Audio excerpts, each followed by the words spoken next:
সবাইকে শুভেচ্ছা। নিষিদ্ধ আওয়ামী লীগের সাধারণ সম্পাদক ওবায়দুল কাদেরের একটি সাক্ষাৎকারে রীতিমতো হইচই ফেলে দেয় বাংলাদেশের গণমাধ্যম এবং সাধারণ মানুষের মধ্যে। 5ই আগস্ট আওয়ামী লীগ সরকারের পতনের দীর্ঘদিন পর দলটির শীর্ষ নেতা ওবায়দুল কাদেরকে খুঁজে পান ভারতের টাইমস অফ ইন্ডিয়া গ্রুপের সাবেক সিনিয়র এডিটর এবং বর্তমানে দ্য ওয়ালের এক্সিকিউটিভ এডিটর অমল সরকার। তার এই সাক্ষাৎকার বাংলাদেশের সব গণমাধ্যমে প্রকাশিত হয়েছে এবং সোশ্যাল মিডিয়া থেকে ভিডিও মাধ্যমে প্রচারিত হয়েছে। সাংবাদিক অমল সরকার এখন বাংলাদেশের পরিচিত মুখ। তিনি শুধু কাদের নন, আওয়ামী লীগের সরকারের সময়ে সাবেক স্বরাষ্ট্রমন্ত্রী সহ অসংখ্য আওয়ামী লীগের নেতাকর্মীদের সাক্ষাৎকার নিয়েছেন। আজ আমরা সেই প্রখ্যাত এবং বিখ্যাত সাংবাদিক অমল সরকারের সঙ্গে কথা বলবো। তার কাছ থেকে জানবো চাঞ্চল্যকর সাক্ষাৎকার পেছনের গল্প এবং পশ্চিমবঙ্গের বুকে, ভারতের বুকে যে আওয়ামী লীগ নেতাকর্মীরা দিন কাটাচ্ছে সেসব বিষয়ে আমরা তুলে ধরার চেষ্টা করব। আজ আমাদের সাথে কলকাতা থেকে যুক্ত হয়েছেন অমল সরকার। দাদা, আপনাকে স্বাগত জানাচ্ছি, এই ব্যস্ততার মধ্যে আমাদের সময় দিয়েছেন এজন্য। হ্যাঁ, আপনাকেও অনেক শুভেচ্ছা, বাংলাদেশের সবাইকে শুভেচ্ছা। অমল দা, আপনি কিন্তু বাংলাদেশে অনেক পরিচিত একজন সাংবাদিক। আমাদের দেশে প্রায় সব গণমাধ্যমে আপনার ছবি দেখা গেছে এবং তাদের ভিডিও মাধ্যমগুলোতে আপনার কণ্ঠ শুনেছে। আমরা যেমন শুনেছি, সাধারণ মানুষও শুনেছে। আপনি যেমন সুন্দর বলেন এবং লেখেন, আপনার কথাগুলো মানুষ শুনেছে। আজ আমরা আপনার অভিজ্ঞতা থেকে আমরা কিছু কথা শুনবো, যেটা নিশ্চয়ই বাংলাদেশের দর্শকদের পছন্দ হবে। এই সাক্ষাৎকার কিভাবে পেলেন, যোগাযোগ হয়ে এই আপনার আলাপের বাইরে ব্যক্তিগতভাবে তার আর কোন কথা বলেছেন কিনা, সেসব বিষয়ে আমাদের জানার আগ্রহ আছে, যদি আপনি একটু বলেন। আমার সঙ্গে ওবায়দুল কাদেরের এই সাক্ষাৎকারের আগে কখনো টেলিফোনে কথা হয়নি। আমি ওকে দূর থেকে দেখেছি, মানে আমি বলছি যে কয়েক ফুট দূর থেকে দেখেছি। সেটা হচ্ছে কয়েক বছর আগে আমি ভারতীয় সাংবাদিক দলের প্রতিনিধি হিসেবে ঢাকা গিয়েছিলাম। তো তখন কয়েকজন সাংবাদিক বন্ধু, আমরা আওয়ামী লীগের অফিসেও আমাদেরকে নিয়ে যাওয়া হয়েছিল, মানে কয়েকজনের আগ্রহে। তো আমিও গিয়েছিলাম, কিন্তু উনি তখন আমাদের সঙ্গে সাক্ষাৎ করেছিলেন, কিন্তু ওর সঙ্গে আমার তখন মুখোমুখি দাঁড়িয়ে দুদণ্ড কথা বলার সুযোগ হয়নি। তার কারণ হচ্ছে যে ওনার তাড়া ছিল এবং আমাদেরও অন্য বন্ধুরা ওনাকে এমনভাবে ঘিরে ধরে কথাবার্তা বলছিলেন যে তার ফলে আমি খানিকটা দূর থেকেই ওনাকে দেখেছি। কিন্তু উনি তো পরিচিত মানুষ, টেলিভিশনে ওনার প্রচুর বক্তৃতা শুনেছি, বিভিন্ন কর্মকাণ্ড দেখেছি এবং ওনার সম্পর্কে আমি জানি। উনি বাংলাদেশে, ওনার তো একটা দীর্ঘ রাজনৈতিক জীবন, সেগুলো সম্পর্কে আমি জানি। কিন্তু এই সাক্ষাৎকারের আগে আমাদের কখনো কোথাও কণ্ঠ বিনিময় হয়নি। এই সাক্ষাৎকারের মধ্য দিয়ে প্রথম সেটা হয়েছে আর কি। হঠাৎ করে আপনি কিভাবে যোগাযোগ করতে পারলেন? মানে তিনি কি করতে যাচ্ছেন কিনা, বা কারো মাধ্যমে? আমি যে সাক্ষাৎকারটা পেয়েছি তার একটা বড় কারণ হচ্ছে, কিন্তু মানে এটা আমাকে মানে নিজের মুখে সত্যটা বলতে হলে নিজের এই কথাটা বলতে হয় যে সাংবাদিকতায় আমাদেরকে ছোটবেলা থেকেই যে শেখানো হয়েছিল যে সাংবাদিকের মধ্যে একটা অপ্রাপ্তি থাকতে হবে এবং সেই অপ্রাপ্তিটাকে প্রাপ্তিতে পরিণত করাটা হচ্ছে সাংবাদিকতার একটা বড় চ্যালেঞ্জ এবং একটা সংকল্প। তো আমি ওনার সঙ্গে কিছুতেই যোগাযোগ করতে পারছিলাম না, কেউই আমাকে কোনো রকম সহযোগিতা করছিলেন না। ওনার ফোন নাম্বার এইগুলো কোনোভাবে আমি পাচ্ছিলাম না।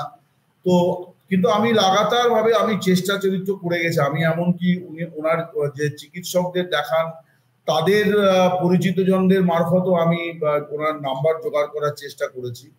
কেন করেছি তার একটা কারণ হচ্ছে যে এই যে গণ অভ্যুত্থান যেটা হয়েছে, সেই গণ অভ্যুত্থানের ফলে আওয়ামী লীগের তরফ থেকেই মানে শুধুমাত্র বাংলাদেশের বিরোধী দলেরা তারাই শুধু নয়, আওয়ামী লীগের একটি অংশও কিন্তু ওবায়দুল কাদেরকে ভিলেন সাজানোর চেষ্টা করেছে। যে এটা ঠিক যে ওনার কথাবার্তাগুলো অনেক সময়তেই মানে সাধারণ সম্পাদক সুলভ ছিল না, সে সমস্ত গুলো সবই ঠিক, কিন্তু এত বড় একটা বিপর্যয় শুধুমাত্র একজন ব্যক্তির জন্য হয়ে গেছে, এটা আবার আমি সাংবাদিক হিসেবে নিজেকে যুক্তি দিয়ে মানে নিজের যুক্তি, এটার জন্য আমি কোনো যুক্তি হাজির করতে পারিনি যেরকম হয়ে থাকতে পারে। তো স্বভাবতই আমার একটা কৌতূহল ছিল যে সবাই যার দিকে অঙ্গুলি নির্দেশ করছে তার কথা একটু শোনা দরকার, তার কথা মানুষকে জানানো দরকার। তো তার ফলে আমি কিন্তু এটা লাগাতার মানে চেষ্টা চালিয়ে গেছি। একটা বিষয় আমি বলতে পারি, এটা আমি হয়তো আমাদের অন্য সাংবাদিকরা কিভাবে নেবেন আমি জানি না, আমার কিন্তু মনে হয় যে ওবায়দুল কাদেরের সাক্ষাৎকার পাওয়াটা খুব মানে এভারেস্ট বিজয় করার মতো বিষয় নয়, এটা মোটেই কাজ ছিল না। আসলে অনেকে কিন্তু চেষ্টা করেননি, এই চেষ্টা না করাটাও কিন্তু আমাদের সাংবাদিকদের একটা বড় উপলব্ধির মধ্যে আনা উচিত যে কেন চেষ্টা করেননি। যে কথাটা আমি বলছিলাম যে ওবায়দুল কাদেরকে খানিকটা খরচের খাতায় ফেলে দেওয়া, এটা আওয়ামী লীগের তরফ থেকেই হয়েছে।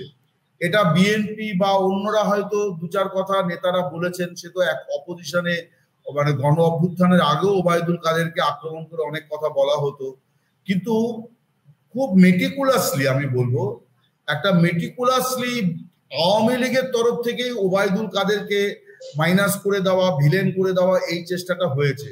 স্বভাবতই তার ফোন নাম্বারটি যাতে কাকপক্ষিতেও জানতে না পারে এবং কোনোভাবেই সাংবাদিকরাও জানতে না পারে, এবং আমার ধারণা এই যে তাকে একেবারেই অপাঙ্ক্তেয় করে দেওয়া, এটার দ্বারা আমার ধারণা বাংলাদেশের সাংবাদিকরাও খানিকটা প্রভাবিত হয়েছে হয়তো। ফলে তারা হয়তো এই তাগিদটা অনুভব করেননি যে এই লোকটার কথা শোনা দরকার। আমাদের সাংবাদিকতাতে কতগুলি বিষয় আছে, এটা আবার অনেকে ভাববে যে আমি হয়তো একটু জ্ঞানের কথা বলছি, কিন্তু আমার যেহেতু একটু বয়স হয়েছে, অভিজ্ঞতা হয়েছে, ফলে সেই অধিকার থেকে আমি নবীন প্রজন্মের উদ্দেশ্যে বলতে চাই যে সাংবাদিকতা কিন্তু মানবাধিকারের একটা সর্বোত্তম ব্যবহারের জায়গা। অর্থাৎ আপনি যদি 100টা খুন করেছে যে ব্যক্তি, আপনি যদি তার সম্পর্কেও লেখেন যে, এবং কেউ যদি বলে যে ও 100টা খুন করেছে, আমাদের সাংবাদিকতার নিয়ম বলে যে তার বক্তব্য শুনতে হবে, যে যিনি অভিযুক্ত তার বক্তব্য শুনতে হবে। এটা কিন্তু সাংবাদিকতার খুব বেসিক জায়গা। ওই জন্য আমি সাংবাদিকতা পড়াই অনেকগুলি ইউনিভার্সিটিতে, সেখানে আমি এটাও বলি যে সাংবাদিকতা কিন্তু মানবাধিকারের অ্যাপ্লিকেশনের একটা বড় প্ল্যাটফর্ম। কারণ সাংবাদিকরা মানবাধিকার সুরক্ষা করে, শুধুমাত্র কোথাও মানবাধিকার হরণ হলে তারা মানবাধিকারের ব্যাপারে চিৎকার করবে তাই শুধু নয়, তার নিজের কর্মজীবনের মধ্যেও মানবাধিকারের চেতনা থাকতে হবে, যে আমি একটা লোক সম্পর্কে লিখছি, তার বক্তব্য ছাড়া এটা কতটা নৈতিক। স্বভাবতই আমি লেগেছিলাম এবং আমি পেয়ে গেছি, এবং পেয়ে যাওয়াটার পেছনে আপনি বলতে পারেন যেটা প্রারম্ভিক যে বক্তব্য, আমি যখন আমার পরিচয় দিতে যাই, আমার পূর্ণাঙ্গ পরিচয় ওবায়দুল কাদেরকে দিতে হয়নি, এটা আমার একটা বিরাট সৌভাগ্য। উনি আমাকে থামিয়ে বলেন যে আমি মিস্টার সরকার, আমি আপনাকে চিনি, হ্যাঁ আপনাকে আর বলতে হবে না, আপনার প্রতিষ্ঠানকেও আমি চিনি, আপনাকে আমি চেহারায় চিনি, আপনার ভিডিও আমি দেখি, আপনার নিউজ আমি পড়ি, এরকম অনেকগুলি কথা উনি বলেন, যেটা একজন সাংবাদিক হিসেবে আমার খুব ভালো লাগছিল। তো তার ফলে আরো বেশি সুবিধা হয় যে উনি কয়েকটা দিন অপেক্ষাই করতে চাইছিলেন। তো আমি খানিকটা ওকে বলি যে দেখুন আপনাদের তো পাওয়া খুব মুশকিল হয়ে যায়, তো আজকে যখন পেয়েই গেলাম আপনি যদি কথা বলেন। তো উনি একটা পর্ব পর্যন্ত বলে উনি বলছিলেন আজ এটুকুই থাক, আপনাকে যতটুকু বললাম সেটাও কেউ জানে না। তো তারপরে আমি খানিকটা জোরাজুরি করে, আপনারা জানেন, আপনিও সাংবাদিক, আপনি জানেন যে আমাদের তো সবসময় মানে খবরের ব্যাপারে অতৃপ্তি হচ্ছে আমাদের মানে একটা বিরাট ব্যাপার। তো আমি তখন ওকে অনুরোধ করি যে আপনি যদি আরেকটু কথা বলেন, এবং আরো অনেকগুলো প্রসঙ্গ তখন এলো। তো এটার মধ্যে কোনো রহস্য নেই, বরং আমি বলবো যে আমাদের সাংবাদিক বন্ধুদের, যে আমরা অনেক সময় পলিটিক্যাল পার্টির ক্যাম্পেনের দ্বারা তাদের চ্যাপে পড়ে যাই। আমার ধারণা বোথ ইন্ডিয়া অ্যান্ড বাংলাদেশ একটা বড় সাংবাদিক মহল যারা ওই আওয়ামী লীগের ন্যারেটিভটা যে ওবায়দুল কাদেরের আর কোনো ফিউচার নেই, উনি শয্যাশায়ী, উনি সাধারণ সম্পাদক আছেন কিন্তু ওনাকে আপা বলে দিয়েছে কোনো কথা না বলতে, কিন্তু ওবায়দুল কাদের কিন্তু সাক্ষাৎকারে বলেছেন, নাও ইট ইজ অফিসিয়াল, যে ওনাকে শেখ হাসিনা বলেছেন আগে নিজের চিকিৎসা করাও, সুস্থ হও, তারপর আবার আমি তোমাকে বলবো কি করতে হবে। এবং ওনাকে শেখ হাসিনা বলেছেন যে তুমি সক্রিয় হও, তোমাকে এখন এইসব বিবৃতি টিবৃতি দিতে হবে, গুরুত্বপূর্ণ বিষয়ে মন্তব্য করতে হবে। তো এগুলো অফিসিয়াল, এখন এটা তো মনে করার কোনো কারণ নেই যে উনি শেখ হাসিনার নামে বানিয়ে কথা বলছেন, তাহলে তো আওয়ামী লীগ থেকে রিজয়েন্ডার দেওয়া হতো। তো আমার মনে হয় যে বাকিরা কেউ চেষ্টা করলেই পেয়ে যেতেন, তবে হ্যাঁ পেয়ে যাওয়ার ক্ষেত্রে মানে ওনার ইন্টারভিউ পাওয়াটা খুব কঠিন কিছু নয়, কঠিন যেটা ছিল ওনার সবার কাছে রিচ করা, কারণ ওনার ফোনটা খুব পরিকল্পিতভাবেই সাপ্রেস করা হচ্ছিল এবং সেটা আওয়ামী লীগের লোকেরাই করছিলেন, এটুকু আমি আপনাদের বলতে পারি। এই বিপর্যয় রাজনীতির যে কোন্দল যেটাকে আমরা বলি সেইটা কিন্তু মাত্রায় আছে। হ্যাঁ, আমি আসলে এই প্রশ্নটাই আপনার কাছে জানার ইচ্ছা ছিল যে 5 আগস্টের পর তেমনি বাংলাদেশে ধরেন আপনি এখন আওয়ামী লীগ নিষিদ্ধ, বেশিরভাগই নেতা, শীর্ষ নেতারা আমরা যতটুকু খবর পাই ভারত সহ পৃথিবীর বিভিন্ন দেশে আশ্রয় নিয়েছে, আর যারা বাংলাদেশে আছে তারা আত্মগোপনে আছে আর কারাগারে আছে। তার মানে বিধ্বস্ত আওয়ামী লীগে এই যারা এখন ভারতে অবস্থান করছে, এই তাদের নেতৃত্ব নিয়ে কি এতই কোন্দল? আপনার বক্তব্য তো তাই মনে হচ্ছে। না, এইটা তো দেখুন আমি বলতে পারবো না, তবে মানে আমি যেটা পর্যবেক্ষণ করি সেইটাই আমি আপনাকে বললাম যে আমার মনে হয় যে এই বিপর্যয়ে যে ইউনিটিটা দরকার সেইটা তাদের মধ্যে পর্যাপ্ত পরিমাণে নেই। মানে সেইটা কাটিয়ে উঠতে পারলে কিন্তু আমি আপনাদের বলছি যে এটা হয়তো বাংলাদেশের অনেক মানুষের কাছে মানে খুব মানে ভালো শোনাবে না, যে আমি কিন্তু যা খবর রাখি তাতে মানে আওয়ামী লীগ তাদের এই মানে নেতৃত্বের নানা ধরনের ভুল বোঝাবুঝি যদি কাটিয়ে উঠতে পারে, তাহলে রাজনীতির ময়দানে শুধু নয়, নির্বাচনী ময়দানেও আমার মনে হয় এখনো 1 নম্বর পার্টি হবে আওয়ামী লীগ। আমার কাছে যা খবর, আমি কিন্তু দৈনন্দিন বাংলাদেশে খবর মানে রাখি, এবং আমি এইটুকু আপনাকে বলতে পারি যে আমার যোগাযোগগুলো শুধুমাত্র নেতা মন্ত্রী আমলা বা এরকম নয়, বা আমাদের সাংবাদিক বন্ধুরাই নয়, অনেক অর্ডিনারি পিপলের সঙ্গেও আমি কথা বলি বিভিন্ন প্রান্তে। তাদের কাছ থেকে যা আমি বুঝতে পারি, মানে যে মানুষরা সাধারণভাবে খুব একটা ইকুয়েশন নিয়ে কথা বলে না, নির্ভেজাল ভাবে নিঃস্বার্থভাবে বলে, তাদের ফিডব্যাক থেকে আমি কিন্তু বুঝতে পারছি যে আওয়ামী লীগের সুদিনটা সময়ের অপেক্ষা। মানে এটা কিন্তু আমি আপনাকে বলতে পারি, এখন যে কোনো রাজনৈতিক দলে, বিশেষ করে দক্ষিণপন্থী দলগুলিতে, মিস্টার কাদের নিজেও খানিকটা এর ব্যাখ্যা দিয়েছেন যে দক্ষিণপন্থী দলগুলো এবং যেখানে মানে শ্রেণী আছে, সংঘাত আছে দলের মধ্যে, অর্থাৎ একদল ধনী, একদল মধ্যবিত্ত, একদল নিম্নবিত্ত, এরকম দলগুলিতে এই অনৈক্য নিয়েই তারা চলে। এই দলগুলি টিকে থাকে একজন বা দুজনের ব্যক্তিত্ব, নেতৃত্ব। আওয়ামী লীগের ক্ষেত্রে সেটা শেখ হাসিনা, এখন বিএনপির ক্ষেত্রে সেটা খালেদা জিয়া, তারেক জিয়া, এ নিয়ে কোনো সন্দেহ নেই। এগুলি দক্ষিণপন্থী আমাদের এই উপমহাদেশের দলগুলির এটা একটা চরিত্র যে ইউনিটি ব্যাপারটা তাদের মধ্যে থাকে না খুব ভাবে। নেতাদের মধ্যে সবসময় এই পদ মানে অর্জনের জন্য সাপলুডুর খেলা চলে, কিন্তু তারপরেও আবার দল কিন্তু থাকে, সেটা কিন্তু ওই নেতৃত্বের, ব্যক্তিত্বের গুণটাকে সামনে রেখে।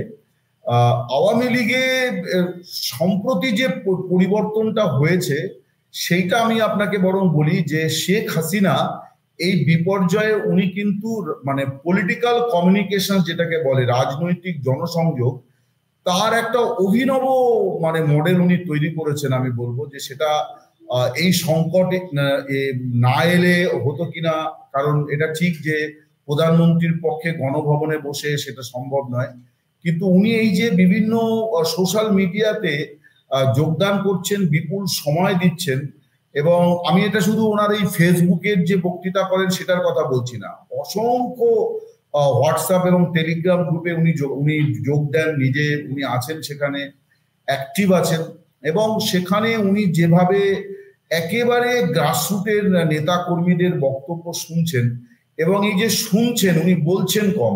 ইভেন আপনি যদি দায় মুক্তি বলে অনুষ্ঠানটা আওয়ামী লীগের যেটা হয় সেটাও আপনি যদি শুনেন, আমি বলতে গেলে 99% অনুষ্ঠান আমি শুনি, তো আমি সেখানে একটা জিনিস লক্ষ্য করেছি যে উনি প্রারম্ভিক 5 মিনিট বলেন, তারপরে প্রায় 1-1.5 ঘন্টা লম্বা সময় ধরে উনি শোনেন এবং উনি ইন্টারাকশন করেন, উনি তাদের সঙ্গে কথা বলেন, প্রশ্ন করেন, সান্ত্বনা দেন, সমবেদনা জানান, তারপরে আবার মিনিট 7 অন্তিম সময়ে উনি খানিকটা বলে প্রোগ্রামটা শেষ করেন। এখন এইটা কিন্তু অনেকে হয়তো কাউন্ট করছে না যে শেখ হাসিনা কিন্তু দিল্লি থেকে বসে বাংলাদেশের মানুষের দিল জয় করে নিচ্ছেন নানানভাবে। যারা অন্তত আওয়ামী লীগের ভিকটিম পরিবার, এইটা এইটা বোধহয় আমার মনে হয় মানে বাংলাদেশের অতীতে কখনো কোনো রাজনৈতিক দলের তরফে করাও হয়নি, যে হাজার হাজার ভিকটিম পরিবারের সঙ্গে কথোপকথন। মানে এই টেকনোলজিটা তো নতুন নয়, কিন্তু এই সংকটে কিন্তু উনি এই কাজটা করছেন। আমি এটা মানে বলবো যে এটা খুব অভিনব। কারণ আমি এর আগেও তো দেখুন, বাংলাদেশের রাজনৈতিক সন্ত্রাস নতুন কিছু নয়। আওয়ামী লীগও অতীতে মারধর খেয়েছে, আওয়ামী লীগের সময়তে বিএনপি মারধর খেয়েছে, কিন্তু নেতারা একেবারে এরকম গ্রাসরুট লেভেলে গিয়ে জনসংযোগ করেছেন, আর সেইটা হয় না। এবার উনি যেটা করে ফেলেছেন সেটা হচ্ছে যে ওনার নেতারা যারা এলাকায় নেই, সেই নেতৃত্বহীন যে জনমানুষ যারা আছে বাংলাদেশে আওয়ামী লীগের সমর্থক, উনি কিন্তু তাদের সঙ্গে ওনার একটা মানে লিঙ্ক উনি তৈরি করেছেন।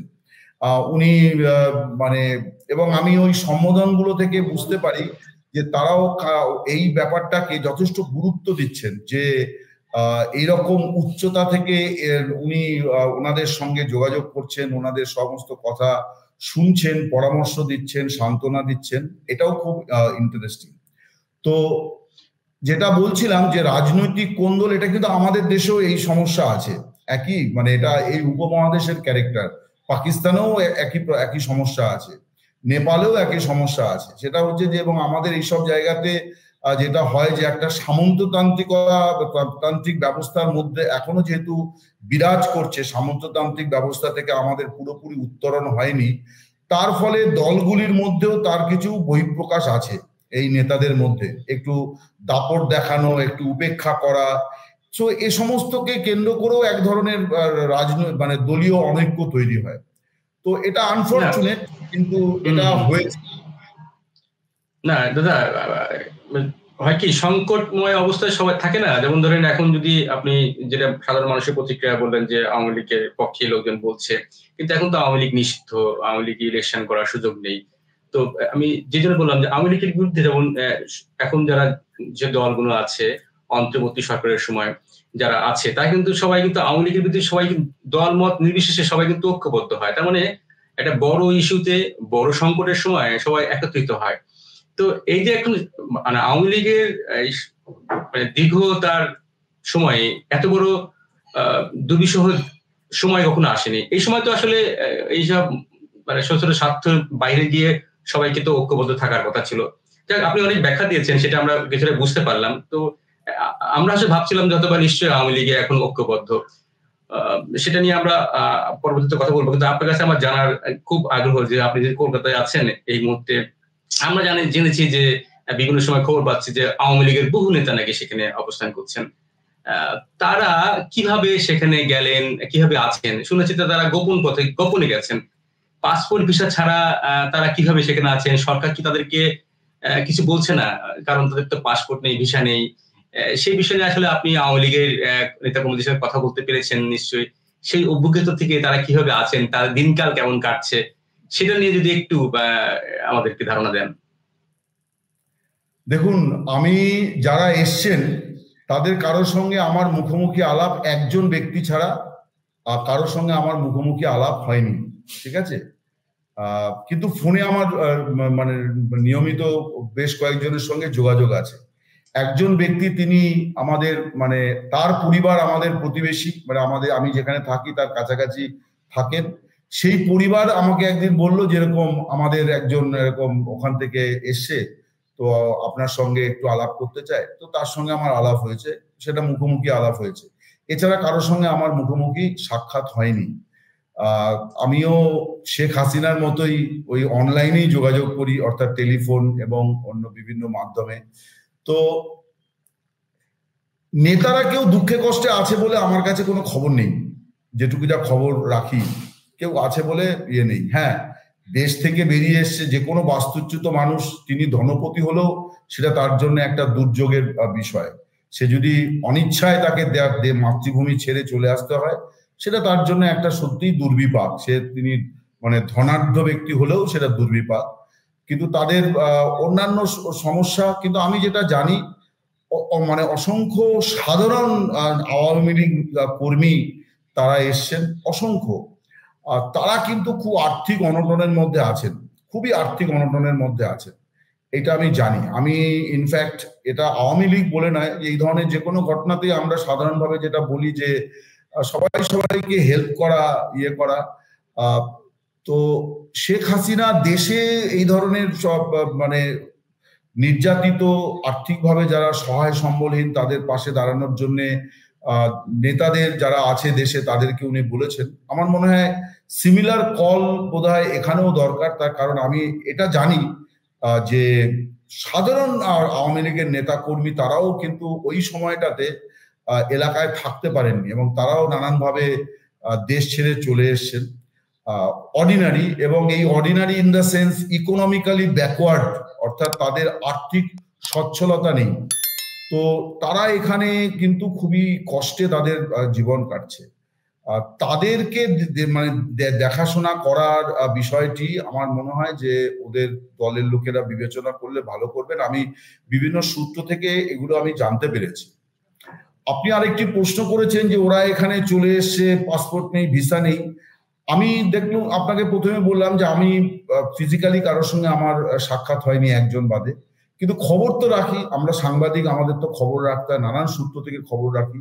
সেই সূত্র থেকে আপনাদের বলতে পারি যে এটা সম্পূর্ণ ভুল খবর। এদের সকলের সঙ্গে পাসপোর্ট আছে এবং আপনি শুনলে এটা বাংলাদেশ গভর্নমেন্টের বিষয়, প্রত্যেকের ইমিগ্রেশন স্ট্যাম্পও আছে আমার কাছে যা খবর, সব আছে, দুতরফেরই আছে, ইমিগ্রেশন ইয়ে আছে। কারণ ওপার থেকে যদি পেয়ে থাকে তাহলে এপারে পাবে না কেন? পেয়েছে পেয়েছে। তো ফলে আমার মনে হয় না যে এখানে কেউ বেআইনি ভাবে আছে, ভারত সরকারের জায়গা থেকে কেউ বেআইনি ভাবে আছে, এটা মনে হয় না। এক দুজন সে তো সবসময় হয়, আমাদের দেশেরও হয়তো কোনো কোনো নাগরিক আপনাদের দেশে বেআইনি পথে বা নথিবিহীন ভাবে আছেন, কিন্তু যারা এখানে আছেন তাদের কাছে পর্যাপ্ত নথি আছে। ফলে আমার মনে হয় যে এই যে পারাপার বাণিজ্য, আমি এটাকে বলি পারাপার বাণিজ্য, আমি শুনেওছি প্রচুর টাকা পয়সা দিতে হয়েছে ইয়েদের, বিভিন্ন আপনাদের দেশের বিভিন্ন এজেন্সি লোকজনদের, মানে, এবং এই টাকার অঙ্কটা যা, তাতে আমার আশঙ্কা যে বাংলাদেশে আগামী দিনে এরকম অভ্যুত্থান আরো হবে। কারণ অভ্যুত্থানকে ঘিরে একটা বড় বাণিজ্য হয় এবং এই টাকা পয়সাগুলো কিন্তু শুধুমাত্র এজেন্সি, পুলিশ এদের পকেটে গিয়েছে তা নয়, অভ্যুত্থানকারীদের কাছেও গেছে। এই খবর আমার কাছে আছে, আমি আপনাকে দায়িত্ব নিয়ে বলতে পারি যে বিভিন্ন সূত্র থেকে যা আমি জেনেছি, যে যার ফলে আমি অভ্যুত্থান বাণিজ্য শব্দটি ব্যবহার করছি, যে এই অভ্যুত্থান ঘটিয়ে কিছু মানুষ, যেটা নজিরবিহীন, মানে প্রচুর মানুষ ধনী হয়েছেন 5ই আগস্টের পরে, হয়তো মানে এক মাসও সময় লাগেনি, ম্যালেরিয়ার জ্বরের মতন আর কি, মানে হুট করে উঠে গেছে ওই রকম, হঠাৎ করে প্রচুর পয়সা কড়ি করে ফেলেছেন এবং সেই পয়সাগুলো কিন্তু এই মানুষগুলোর অসহায়তার সুযোগ নিয়ে এরা প্রচুর টাকা পয়সা, জমি জায়গা বিক্রি করে ইয়ে করে, আমি বিভিন্ন সূত্র ধরে সেই খবরগুলো সংগ্রহ করেছি, পেয়েছি যে তারা দিয়ে এসছে এবং সেই টাকাগুলো কিন্তু মানে কোনো একটা এজেন্সির কর্তার কথায় তারা পারাপার হয়েছেন তাও নয়, যারা অভ্যুত্থান করেছেন তাদেরই সবুজ সংকেতে এগুলো হয়েছে আর কি। সো আদর্শ কাজ করেনি, এখানে অর্থ কাজ করেছে। আওয়ামী লীগের নেতাদের, বড় বড় নেতাদের তো টাকা আছে নিশ্চয়ই, নিশ্চয়ই কেন আছে, তো তাদের সহজ হয়েছে তাদের বিয়ে করতে, তারা সহজে পেয়েছে। কিন্তু অর্ডিনারি যারা, তাদেরকে তো জমি বাড়ি, গরু বাছুর সব বেচতে হয়েছে, তারপরে সেই টাকা পয়সা মেটাতে হয়েছে। আমি এরকমও জানি যে ফিরেওছেন এলাকাতে, তার কন্ডিশন হচ্ছে যে তিনি নিজেকে স্বেচ্ছায় গৃহবন্দী রাখবেন আর কি, এলাকায় কোনো রাজনৈতিক কর্মকাণ্ড করবেন না। এই ফেরার বিনিময়ে তাকে বিপুল টাকা দিতে হয়েছে। ফলে আমার খুব আশঙ্কা যে বাংলাদেশে এইরকম অভ্যুত্থান আগামী দিনে আরো হবে, কারণ মানে এরকম দ্রুত অর্থ করে নেওয়ার আর কোনো ইয়ে কিন্তু এখনো পর্যন্ত দেখা যায়নি। দাদা, আপনি যে এই যে পারাপারের ক্ষেত্রে আপনি বলেন অভ্যুত্থানকারীদের মধ্যে অনেকে সুযোগ নিয়েছে, যদি সেটা কিভাবে হয়েছে বক্তব্য ধরে, সাধারণ বিষয়, এটা খুব সাধারণ বিষয়। ওই সময় যে সময়টায় এটা করতে হয়েছিল, ওই সময় কি এদের বাদ দিয়ে কোনো কিছু হয়েছে? সবাই তো সমন্বয়ক হয়ে গেছিল। তো সমন্বয়কদের কথাতেই তো থানা পুলিশ চলছিল, সমস্ত এজেন্সিগুলো চলছিল। তো বুঝতে পারলাম। তাহলে আমরা পারাপারি ইস্যু থাকলাম, কিন্তু আমরা যেহেতু আমরা আওয়ামী লীগ নিয়ে কথা বলছি, তাহলে আওয়ামী লীগ প্রসঙ্গে আমার আরেকটা জানার ইচ্ছা আছে যে আপনি জানেন যে বাংলাদেশে আওয়ামী লীগের কার্যক্রম নিষিদ্ধ করা হয়েছে। আগামী নির্বাচন সে ডিসেম্বরে হোক বা 2026 সালের জুনে হোক, সেই নির্বাচনে আওয়ামী লীগ বর্তমান পরিস্থিতিতে যোগদান করার সুযোগ নেই, অংশগ্রহণ করতে পারবে না। তা আওয়ামী লীগ নিষিদ্ধ, আওয়ামী লীগের ভবিষ্যৎ ঠিক ভোটের মাঠে এখন নেই। এই যে আওয়ামী লীগ নিষিদ্ধ হলো, এরপর ভারত সরকার একটা প্রতিক্রিয়া জানিয়েছিল। এর বাইরে আমরা দৃশ্যমান আসলে তেমন কিছু খবর পাইনি। এই আওয়ামী লীগ নিষিদ্ধ এবং ভারতে শেখ হাসিনা আশ্রয় নেওয়া সব মিলে ভারত সরকার যে প্রতিক্রিয়া দেখাচ্ছে, আপনার কাছে কি খবর আছে যে ভারতের প্রতিক্রিয়ার পরে আর কি পদক্ষেপ হতে পারে সেই সম্বন্ধে একটু ধারণা পাচ্ছেন? বা আপনি তো অনেক বাংলাদেশের প্রসঙ্গ নিয়ে অনেক পর্যবেক্ষণ করেন, কারণ আপনি দেখেছি আজকে তো না 5 আগস্টের পর না, আপনি তো দুঃখিত, আপনি দীর্ঘদিন ধরেই আপনি বাংলাদেশের বিষয়ে খবর রাখেন। আপনি একাধিকবার বাংলাদেশে এসছেন, আপনি জাতীয় ইলেকশনের সময় সংবাদ সংগ্রহ করতে এসছেন।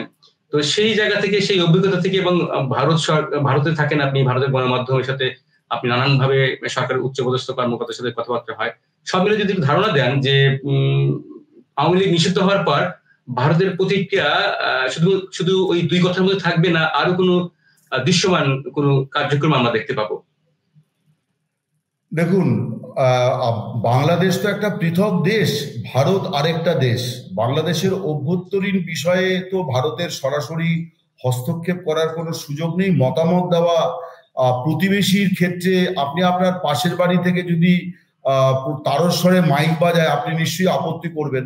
আপনার পাশের বাড়ি থেকে যদি কোনো কারণে কোনো মানে পচা পশুর দেহ থেকে দুর্গন্ধ বেরোয় বা কোনো কেমিক্যালস হয়, আপনি নিশ্চয়ই আপত্তি করবেন। তো তেমনি বাংলাদেশের অভ্যন্তরে যে ঘটনাগুলি ঘটছে সেটা ভারতের জন্য খুব সুখকর হচ্ছে না, এটা হচ্ছে 1 নম্বর কথা। এবং এটা অনেকে বলার চেষ্টা করে যে আওয়ামী লীগ ক্ষমতায় নেই তাই ভারত সরকার এত উদ্বেগের কথা বলছে, কিন্তু আমি মনে করছি না যে এটা বিষয়টা আওয়ামী লীগ ক্ষমতায় নেই এই কারণেই ভারত উদ্বিগ্ন, তা নয়। আওয়ামী লীগ বিহীন বাংলাদেশে যে ঘটনাগুলি ঘটছে সেইগুলো নিয়ে হচ্ছে সমস্যা। দেখুন, এই মুহূর্তে বাংলাদেশে আপনি যদি বলেন যে মোহাম্মদ ইউনূসের সরকার, এটা তো পলিটিক্যাল গভর্নমেন্ট নয়, এটাতে বেসিক্যালি এনজিওর লোকেরা আছে। এখন এই সরকারকে কেন্দ্র করে যে জন আকাঙ্ক্ষা তৈরি হয়েছিল 8ই আগস্টের পর, সেই জন আকাঙ্ক্ষা কিন্তু এখন জন অসন্তোষে পরিণত হয়েছে। এখন এই জন অসন্তোষে পরিণত হওয়ার কারণটা কি আপনি যদি আমাকে বলেন এক লাইনে, তাহলে আমি বলবো যে মুক্তিযুদ্ধকে নিয়ে ছেলে খেলা করা, ছেলে মানুষই করা, হেলাফেলা করা, তুচ্ছ তাচ্ছিল্য করা, জয় বাংলা নিষিদ্ধ করা, শেখ মুজিবকে এইভাবে অবমাননা করা। দেখুন, 5ই আগস্ট উত্তেজনার বশে, উন্মাদনার বশে কিছু উচ্ছৃঙ্খল মানুষ করেছে, সেইটা এক জিনিস, কিন্তু যখন ধানমন্ডির বাড়ি ভেঙে ফেলা হচ্ছে তখন রাষ্ট্রযন্ত্র হাত গুটিয়ে আছে, ওই উচ্ছৃঙ্খল মানুষও কিন্তু তার বিবেকের কাছে প্রশ্ন তুলেছে, কারণ মানুষের ওই প্রতিক্রিয়াগুলো ছিল তাৎক্ষণিক। পরবর্তীকালে তারা কিন্তু রিয়ালাইজ করেছে যে এটা করা ঠিক হয়নি, কিন্তু রাষ্ট্র কিন্তু রিয়ালাইজ করলো না। এটা কিন্তু মোহাম্মদ ইউনূসের সরকারের টিকে থাকার জন্য বিরাট জরুরি ছিল না যে মুক্তিযুদ্ধকে নিয়ে টানা হ্যাচড়া করা এবং তার সংবিধান নিয়ে টানা হ্যাচড়া করা। এগুলো সবই কিন্তু উনি করছেন কিছু বিশেষ শক্তির প্ররোচনায় করছেন। এখন বাংলাদেশের জন্মের ইতিহাসের সঙ্গে তো ভারতের একটা সম্পর্ক যুক্তই আছে, ফলে এবং আমার প্রতিবেশী কেমন হবে এটা আমি ঠিক করতে পারি না, ঠিক কথা, কিন্তু আমার প্রতিবেশী কেমন হওয়া উচিত এরকম একটা বাসনা তো আমি ব্যক্ত করতেই পারি। বাংলাদেশে যেভাবে ভারত বিরোধী দুষ্কৃতীদের জেলখানা থেকে মুক্তি দেওয়া হয়েছে, তারা একই সঙ্গে বাংলাদেশের স্বাধীনতা বিরোধী এবং একই সঙ্গে ভারত বিরোধী। ভারত সরকার তো উদ্বেগ জানাতেই পারে, যার সময়তে এই সমস্যাগুলি ছিল না, ভারত সরকার তো তার প্রশংসা করতেই পারে। সো আগামী দিনে কি করা সম্ভব না সম্ভব, কূটনৈতিক স্তরে যা করার করতে হবে আমার মনে হয়। বিশ্ব জনমত কিছু মানে ডোনাল্ড ট্রাম্প আসার পরে যেভাবে সবকিছুর মধ্যেই বাণিজ্য ঢুকিয়ে দেওয়া হয়েছে। দেখুন, ডোনাল্ড ট্রাম্পের তো কোনো নীতি নেই, তার থেকে আমি বলবো বাইডেন গভর্নমেন্টের একটা নীতি আছে। অন্তত তিনি এইটা এনশিওর করার চেষ্টা করছিলেন যে সব জায়গাতে ডেমোক্রেসি রিইনস্টিট করার চেষ্টা হবে। ডোনাল্ড ট্রাম্পের কাছে কিন্তু democracy, human rights, civil rights এসবের কোনো মূল্য নেই। আপনি যদি ব্যবসা দেন তাহলে উনিও আপনার কাঁধে হাত রাখবেন, তাতে আপনি 100টা খুন করুন, আপনি যা ইচ্ছে করুন। তো সেটা চলছে। এখন এই পর্বটাও তো দীর্ঘদিন চলবে না। ট্রাম্প বিরোধীরা তো দেশে দেশে বিজয়ী হচ্ছে। কানাডায় কে জয়ী হলেন? কানাডায় তো আমি বলবো ডোনাল্ড ট্রাম্পের পরাজয় হলো।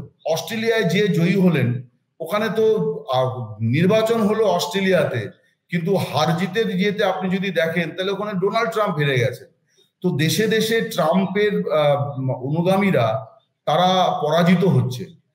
এই ট্রাম্প বিভিন্ন সময়তে উপসাগরে ইসলামিক দুনিয়ার বিরুদ্ধে তার যে জেহাদ এবং তার যে অনৈতিক মানে কার্যকলাপ, আমি জানি না যে বাংলাদেশের নাগরিকেরা তারা কতদিন এগুলি সহ্য করবেন, যে এইরকম একটা শক্তিকে তাদের সরকার প্রশ্রয় দিচ্ছে বা এই শক্তির আশ্রয়ে প্রার্থনা করছে তাদের সরকার, এটা কতদিন তারা সহ্য করবে? যে মানে আপনি ইসলামিক জঙ্গিবাদের বিরুদ্ধে লড়াইয়ের নামে আপনি ইসলামকে নির্মূল করার ডাক দিচ্ছেন, ইসলামকে নির্মূল করার চেষ্টা করছেন। এটা বাংলাদেশের ধর্মপ্রাণ মুসলিম সমাজ কতদিন সহ্য করবে? এবং এই শক্তির বটগাছের তলায় যারা আশ্রয় নিতে চাইছে তাদেরকেই বাংলাদেশের সাধারণ মানুষ তারা কতদিন সহ্য করবে? এটা তো একটা প্রশ্ন চিহ্ন। ফলে এগুলো সবই সময়ের অপেক্ষা বলে আমার মনে হয়, সবই সময়ের অপেক্ষা। আপনি যে কথাটা বললেন যে আওয়ামী লীগকে নিষিদ্ধ করা, দেখুন বাংলাদেশ তার নিজের আইনে করেছে, কিন্তু আমি একজন সাংবাদিক হিসেবে এবং এই উপমহাদেশের নাগরিক হিসেবে কতগুলি কথা বলতে পারি। যে রাজনৈতিক দল নিষিদ্ধ, শেখ হাসিনাও জামাতে ইসলামকে করেছিলেন, একেবারেই অন্যায় করেছিলেন, এ নিয়ে কোনো সন্দেহ নেই। রাজনৈতিক দলকে নিষিদ্ধ করার মানে হচ্ছে যে আমাদের এই উপমহাদেশে বলে নয়, সব দেশেই এই বহুদলীয় গণতন্ত্রে কিন্তু রাজনৈতিক দলগুলির মধ্যেও বহু মতামতের মানুষ থাকে। দেখুন, আওয়ামী লীগের প্রায় 40% ভোট আছে। আওয়ামী লীগের বিরুদ্ধে আমি অভিযোগগুলোকে কিন্তু নস্যাৎ করছি না। 15 বছরের শাসনে অনেক দুর্নীতি, অনাচার, অবিচার এগুলি যে হয়েছে এ নিয়ে কোনো সংশয় নেই। আমার শুধু একটা বিষয়ে দ্বিমত, যে এগুলো নতুন হয়েছে এটা আমি মনে করি না। আমি বহুদিন ধরে বাংলাদেশ নিয়ে পড়াশোনা করছি। বাংলাদেশে এগুলো হচ্ছে রিসাইকেল বিন আর কি। এগুলো আপনি যদি খোলেন, রিসাইকেল বিন খোলেন, তাহলে দেখবেন যে সব শাসকেরাই এই একই পথে নির্বাচন করেছে, এই করেছে তাই করেছে। ফলে এটা একটা ধারাবাহিকতা, এটা কাঙ্ক্ষিত ছিল না। কিন্তু আওয়ামী লীগের সবাই তো নির্বাচনে, ভুয়ো নির্বাচনের সমর্থক নয়। আওয়ামী লীগের সবাই তো দুর্নীতি করে বড়লোক হয়নি। সব লিডারও যেমন হয়নি, তেমনি কর্মীরাও হয়নি, সমর্থকেরাও হয়নি। 40% ভোটারের যার সাপোর্ট বেস, তার হার্ডলি 1-2% এই ধরনের অপকর্মের সঙ্গে যুক্ত থেকে থাকতে পারে। বাকি সে অংশ তারা এ পার্টিটা ধর্মনিরপেক্ষ, এ পার্টিটা বাঙালি জাতীয়তাবাদে বিশ্বাস করে, এ পার্টিটা প্রোগ্রেসিভ ফোর্স, এই পার্টিটা মুক্তিযুদ্ধের চেতনার ধারণ করে। এই সমস্ত কারণেও কিন্তু বহু মানুষ এই দলটাকে সমর্থন করে। আপনি যখন নিষিদ্ধ করে দেন, তখন যে কথাটা আমি এই সীমান্তের এপারে বসে নিরাপদে বসে বলতে পারছি, এ কথাটা আপনার পক্ষে বলা সম্ভব হচ্ছে না। প্রিয় দর্শক, আজকে আমরা অনেকক্ষণ ধরে কথা বললাম ভারতের টাইমস অফ ইন্ডিয়া গ্রুপের সাবেক সিনিয়র এডিটর এবং দ্য ওয়ালের এক্সিকিউটিভ এডিটর অমল সরকার। নিশ্চয়ই আপনারা সবাই তাকে চিনেন, নামে চিনেন। আজকে আপনি তার কথা শুনলেন। নিশ্চয়ই ভবিষ্যতে আমরা চেষ্টা করবো তার সাথে যোগাযোগ করে কথা বলার জন্য, এবং তার যে ব্যাখ্যাগুলো আপনি শুনলেন, যে কারণ বাংলাদেশের মানুষের কাছে ভারতের কিছু মিডিয়ার বক্তব্য নিয়ে অনেক ট্রল হয়, কথা হয়, কিন্তু ওনারা মূলধারার সাংবাদিক এবং ভারতের অনেক নামকরা সাংবাদিক। অমলদার সাথে আমার অনেকদিন আগে থেকে পরিচয়। আজকে আমরা আলোচনা করলাম, নিশ্চয়ই আগামী দিনে আলোচনা করব। দাদা, ধন্যবাদ, কৃতজ্ঞতা জানাচ্ছি, অনেক দীর্ঘ সময় দিলেন। যদি শেষ মুহূর্তে আমাদের জন্য বা আমাদের বাংলাদেশের দর্শকদের জন্য কিছু বলে শেষ করে। ধন্যবাদ আমাকে বলার সুযোগ করে দেওয়ার জন্য।